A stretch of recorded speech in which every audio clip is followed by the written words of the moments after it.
All right, we're gonna be changing out the blades in this Bauer thickness planer.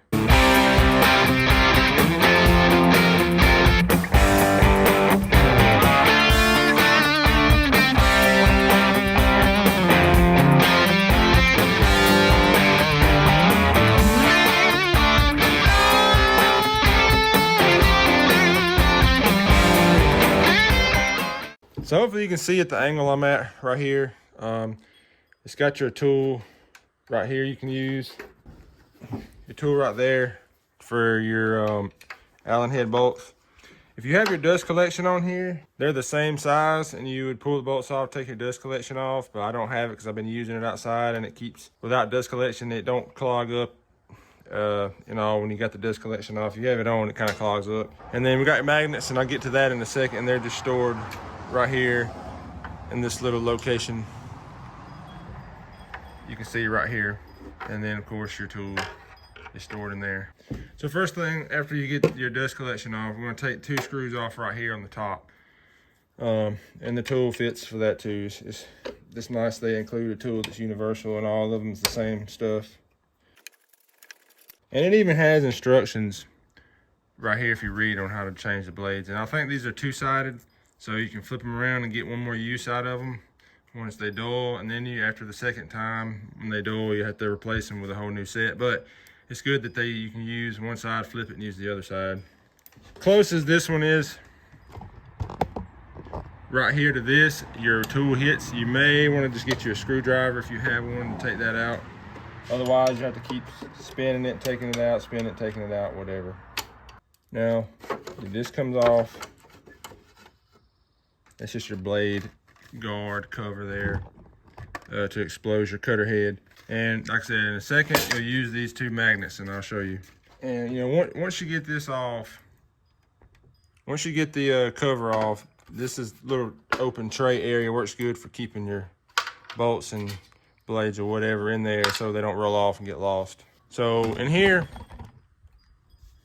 if you see, there's a little switch right there that locks your cutter head. So if you push it, like it just, I don't know if you heard it, but it locked in place. To unlock it, you pull this lever back and you can spin it to the next side. And then when you get it to the next side, you let off and rotate until it locks in place for the next one. But we're gonna remove these 6 bolts here to take the guild, I think it's called, or whatever, just cover plate off.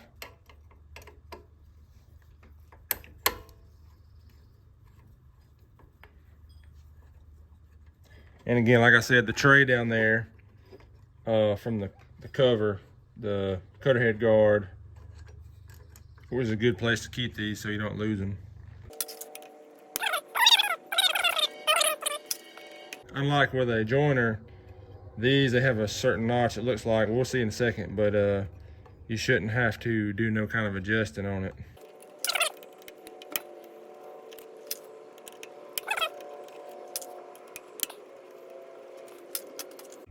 All right, now here's where those little magnets come in handy.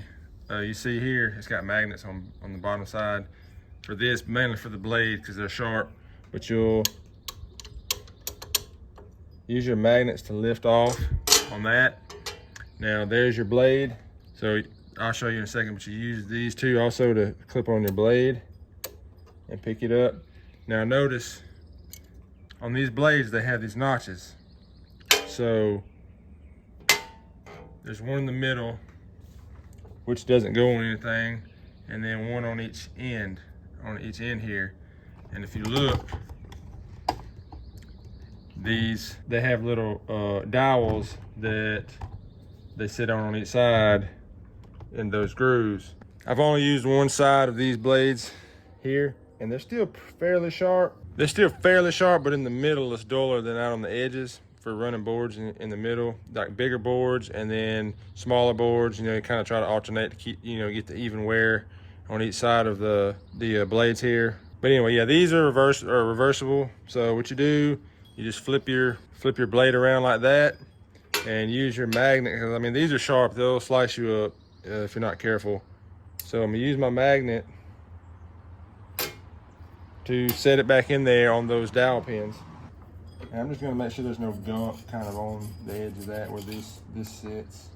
This little putty knife thing, Yes, putty knife. And just kind of scrape around the cutter head where the blade sits. And the reason I'm doing that is just in case there's any kind of buildup right around the edge. See that? I don't know if you can see it, but there's a little bit of gunk builded up on where the blade sits, and I don't want it to throw the blade off where it's not sitting right.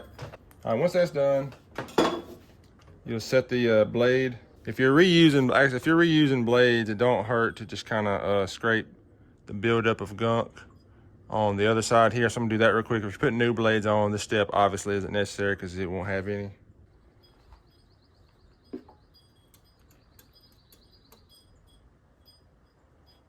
Now, I mean, honestly, you don't necessarily need the magnets to get it back on, just to pull it out, because it helps you get it out without cutting your hands. But this slides in the slot. I'm just gonna center it up. I don't know if you can see it. The blade moves a little on the slot. I'm just gonna center it up and then put my piece back on here, my plate back on. And the plate also has the same holes for the little dowel, metal dowel pins. It has holes for those to line up also. Now we're going to reinstall our bolts in there to hold those down and tighten them down.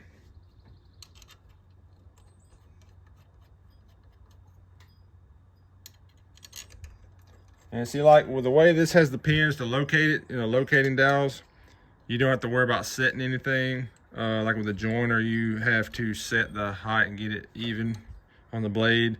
But these, they're already preset. I wish joiners were like that, to where you could just raise the cutter head. Which I know the helical or the spiral cut ones, you can flip around each one's and raise the cutter head like that. But and I guess the pro of not doing that would be you can get it dead accurate as far as each side being even with each other, in case the tolerance on the manufacturing of the blade was a little off. I'll be going to buy me some more blades for next time when I get ready to swap it out. I'm just going to snug them all down starting from the inside going out. I'm going to snug them all down, and then after I snug them down from the inside out, I'll go back and I say torque them, but crank them down pretty good. You could put a torque wrench on here if you knew the torque spec on these little bolts here, which I have a diagram. I can look it up, get an inch-pound torque wrench and torque them to exactly what that diameter and thread bolt says, if you really want to get down to the science of it. But I'm not going to do all that because, yeah, there's no need really. Once you get it tight enough to where you're kind of like twisting the T-handle, like you can feel the T-handle flexing on this, that should be good and tight, because taking it off, it was about the same. All right, that should be good and snug. So now we're gonna do our little lever here and spin the cutter head around. I'm sorry, you don't pull it back, you push it forward to release it. Or maybe not. All right, so before I lock it in, you can see this kind of dirty, cruddy, whatever. And if I look on the edge over here, you can see it a little different than the edge. So it was time to change them out. But anyway, lock it in place. All right, so now that I've already done the other side, I'm going to go ahead and change this blade out just like I did the other one real quick, and then we'll put the stuff back together.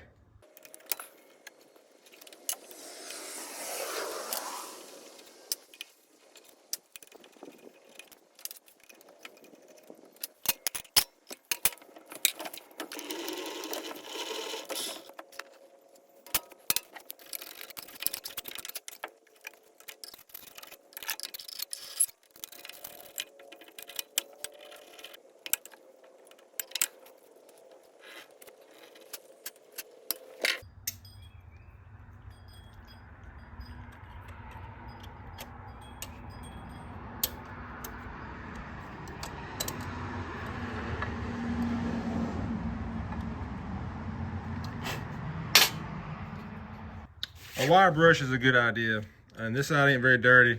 You just wiped it off and it come pretty clean. But if it's really gunked up and you hadn't changed the blades in a long time, you're using a lot of starchy wood like pine, it's a good idea to take your little wire brush, a little small mini head, like with a handle with the little mini head, and just brush all this stuff off.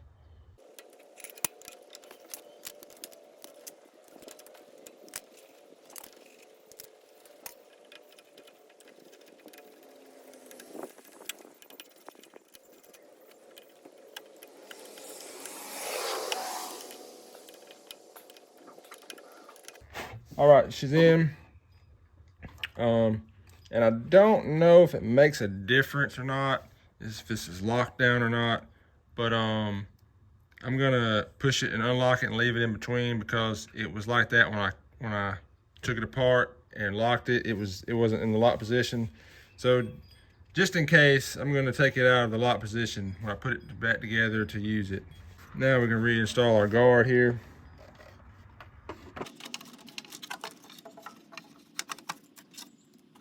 Put my magnets back in up here.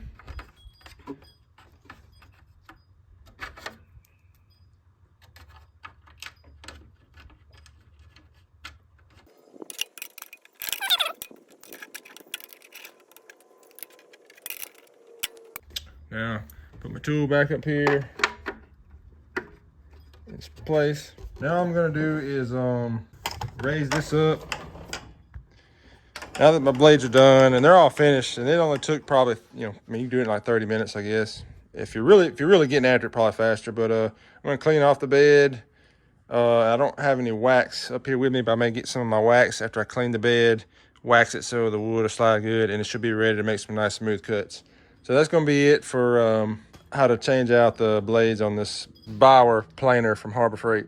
Okay, bye.